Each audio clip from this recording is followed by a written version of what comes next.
ইদানিং বিশেষ করে আমরা ভূমিকম্প এবং আকাশী বালা বা আল্লাহর পরীক্ষা, আল্লাহর যেটা মেসেজ, যে আল্লাহ শিক্ষা দিচ্ছেন, আল্লাহ বোঝাতে চাচ্ছেন যে তোমরা এটি সতর্কবার্তা।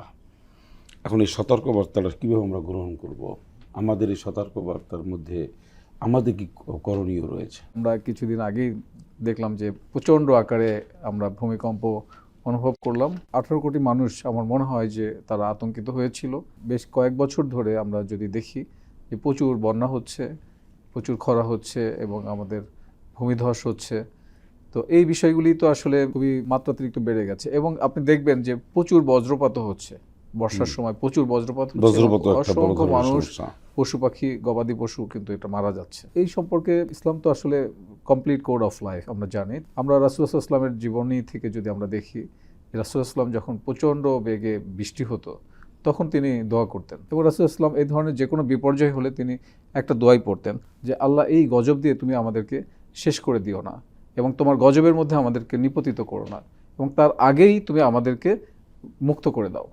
তো তার মানে হচ্ছে এই ধরনের ভয়ঙ্কর যখন কিছু আসে তখন আমরা যেন আল্লাহর কাছে বেশি বেশি করে ইস্তেগফার করি এবং আল্লাহর কাছে ক্ষমা চাই। ক্ষমার সংশ্লিষ্ট যতগুলো আয়াত আছে বা ইস্তেগফার সংশ্লিষ্ট যতগুলো আয়াত আছে এগুলো যেন আমরা রিপিটেডলি পড়ি এবং আমরা বিশেষ করে আমরা হযরত ইউনূস আলাইহিস সালাম যে দোয়াটি পড়েছিলেন সেই দোয়াটা কিন্তু আমরা পড়তে পারি, লা ইলাহা ইল্লা আনতা সুবহানাকা ইন্নী কুনতু মিনাজ জালিমিন। এই দোয়াটা আমরা পড়তে পারি বেশি বেশি করে। আমরা অনেক বুজুর্গদের দিন তারা বলেছেন যে বেশি করে যখন মানুষ দুরূদ শরীফ পড়ে, দুরূদ পড়লে মানুষের উপরে আল্লাহর রহমত নাজিল হয়।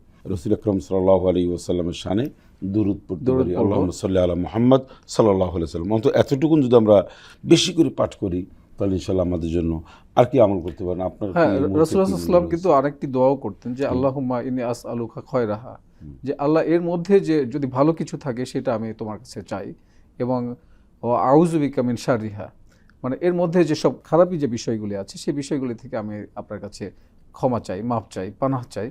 তো এই বিষয়গুলি আসতেই পারে এবং আমরা কিন্তু এখন একটা আতঙ্কের মধ্যে আছি যে আবারও হবে, আবারও হবে। বর্ষাকালে কিন্তু আমরা সবসময় একটা আতঙ্কে থাকি যে আবার বন্যা হবে।